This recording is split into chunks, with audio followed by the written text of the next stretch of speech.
Good morning, heto ulit, dito tayo sa parking lot. Kwentuhan muna tayo. Meron kasi akong napanood na video about dun sa hindi raw karera ang buhay. Sabi niya, totoo naman, hindi naman talaga karera ang buhay eh. Ito sa akin ito kasi dito sa Canada may mga kababayan tayo, hindi lang naman Pilipino, meron namang ibang lahi din, pero mostly Pilipino kasi. Nagtatrabaho kasi sila ng isa, dalawa, minsan nga may apat pa.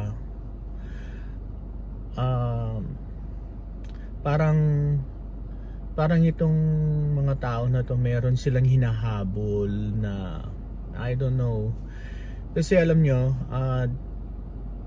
oo, mataas ang cost of living dito sa Canada, pero may mga ibang paraan kasi na hindi mo naman dapat gawin,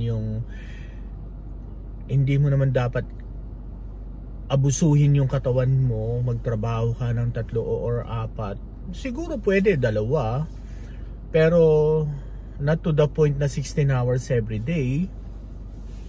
Pwede ka namang magtrabaho ng yung part-time mo, 2 shift, 3 shift, pwede. Mabubuhay ka na ng komportable. Kaya lang, huwag naman dun sa mga, kung minimum na nga yung full-time mo, maghahanap ka pa ng part-time mo, minimum din. No.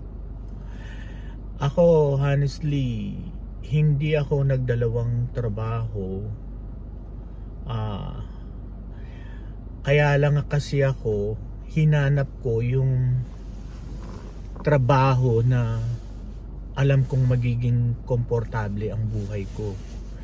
Kasi ako, nag-start kasi ako ng Walmart. That time it's only $10.40. Ang $10.40 lang ang rate per hour. Sumasahod lang ako bi-weekly ng 700. 705, mga ganon.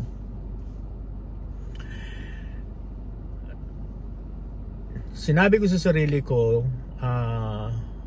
na hindi ako magtatagal sa Walmart. Hahanap ako ng ibang trabaho na mas mataas. While I'm working doon, umabot lang ako ng 18 months eh. Naghahanap ako. Kinuha ko lang kasi yung sinasabi nilang Canadian experience. Kasi noon, big deal ang Canadian experience eh. I don't know ngayon kung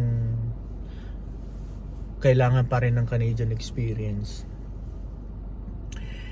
That time, habang nagtatrabaho ako, naghahanap pa rin ako ng trabaho na medyo mataas ang per hour.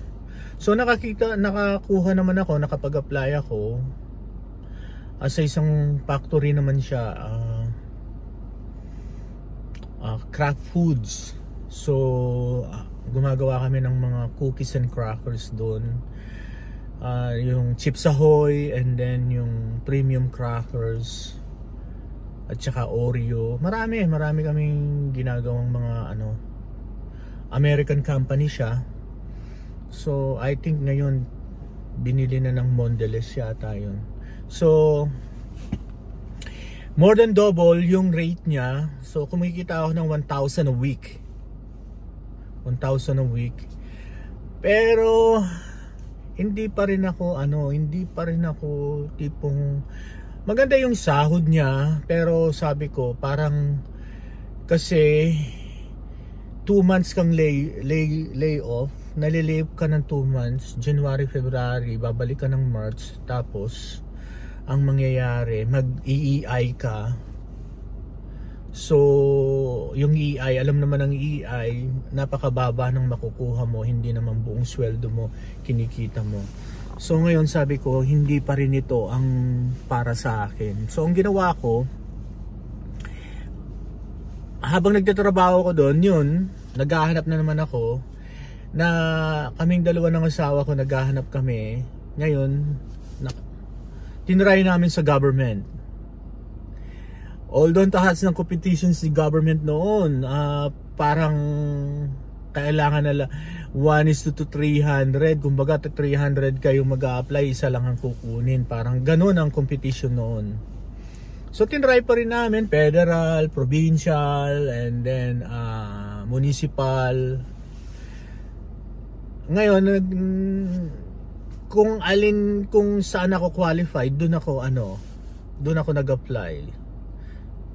So ang ina-applyan ko noon is sa building services, and then housekeeping. Kumbaga yung mga nasa baba, hindi naman ako pwede magtrabaho sa mga offices, sa mga administration. Wala akong experience na ganun. Kasi sa Walmart may experience naman ako ng maintenance. So doon ako nag-apply. Luckily natawag ako, and then na phone interview ako, and then exam, and then na panel interview ako. Nakuha ko siya. So almost doubled ng sinusweldo ko dun sa yung per rate ko, almost doubled naman dun sa siguro 1.5, parang ganon yung per rate ko naman dito sa government. And then yung benefits ang napakaganda. So ngayon nag-stay ako dito kasi alam ko na, dito na ako magre-retire, dito na, eto na to. Ganon ang sinabi. So stay na ako dito, hindi na ako aalis. Sana ganon. Hindi mo kailangan na mag triple job, mag doble o mag apat. Hanapin mo yung yung per rate na para sa iyo, na magiging conveniente, magiging komportable ang buhay mo. Hindi mo kailangan abusuhin ng katawan mo para lang kumita ng naaayon sa'yo. Kasi maraming Pilipino na actually pa-retire na sila, in-stock nila ang sarili nila doon. Yung mga kasamahan ko sa Walmart hanggang ngayon nandun pa rin sila. Magre-retire na lang daw sila doon. In-stock nila yung sarili nila doon, and then maririnig mo ang hinaing nila sa buhay.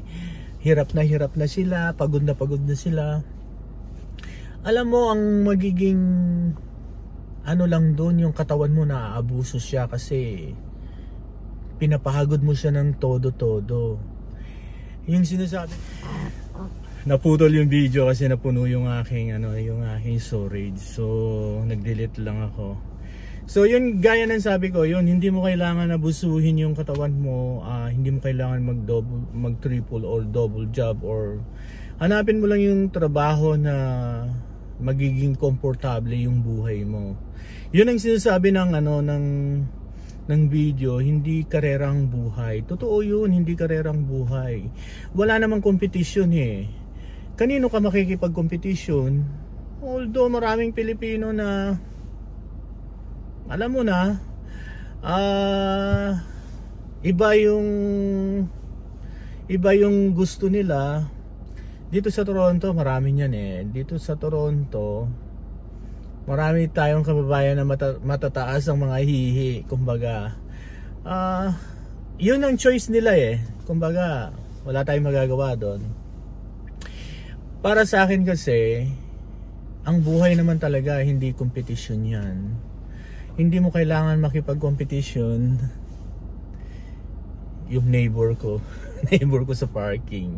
Hindi mo kailangan makipag-competition sa kahit kanino. Kumbaga, enjoy mo lang yung life. Life is too short. Sabi nga nung kasamahan ko treat mo yung sarili mo as your last day. Kumbaga,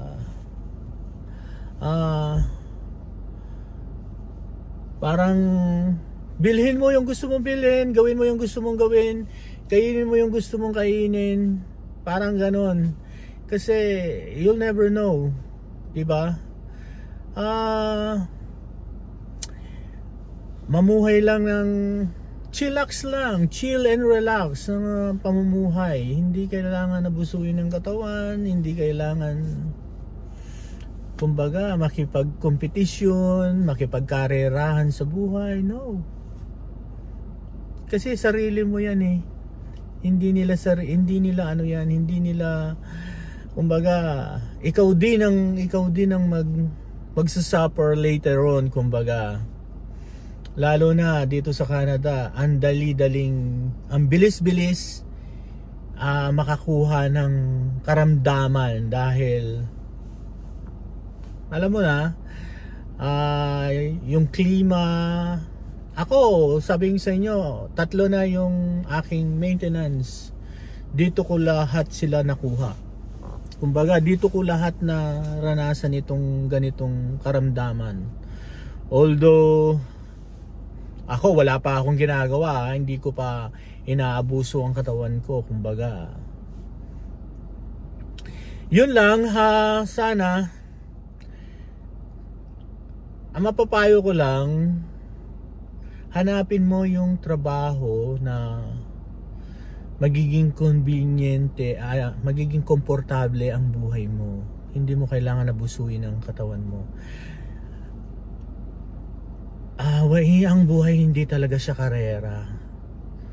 Wala kang dapat patunayan, wala kang dapat ipakita. Kasi para sa sarili mo lang at sa pamilya mo ang gagawin mo. Life is too short, mga kababayan ko, mga kapinoy ko dyan. Life is too short. I-enjoy lang ang buhay. Sabihin sa inyo, kainin ang gustong kainin, gawin ang gustong gawin, puntahan ang gustong puntahan. I-enjoy nyo lang every bit of it. Yun lang. Maraming salamat sa pagtitiwala. I hope hindi kayo magsawa. Although yung minsan sinasabi nila ang gulo-gulo ng mga sinasabi ko. Kasi hindi po ako nag-e-edit. Kung ano yung nakikita nyo dito, yun na yun. Wala akong edit kasi ang gusto ko yung kwentuhan ko, yung natural, parang ganon. At saka maraming salamat dun sa mga nanonood at manonood pa sa mga video kong nauna. Meron akong isang video na maraming reaction, yung mga hindi sang-ayon sa inyo, nire-respeto ko po yun. Hindi ho tayo pare-parehas, may kanya-kanya tayong opinion. Nire-respeto ko yun. Sana po wag lang tayong magpersonalan, wag lang lumampas dun sa hindi nararapat. Okay lang po yun na magbigay kayo ng sarili niyong opinion. Anyway, marami pong salamat at sana may napupulot kayo kahit konti sa kwentuhan natin. Anyway, thank you so much. Hanggang sa muli. And then good morning. Bye.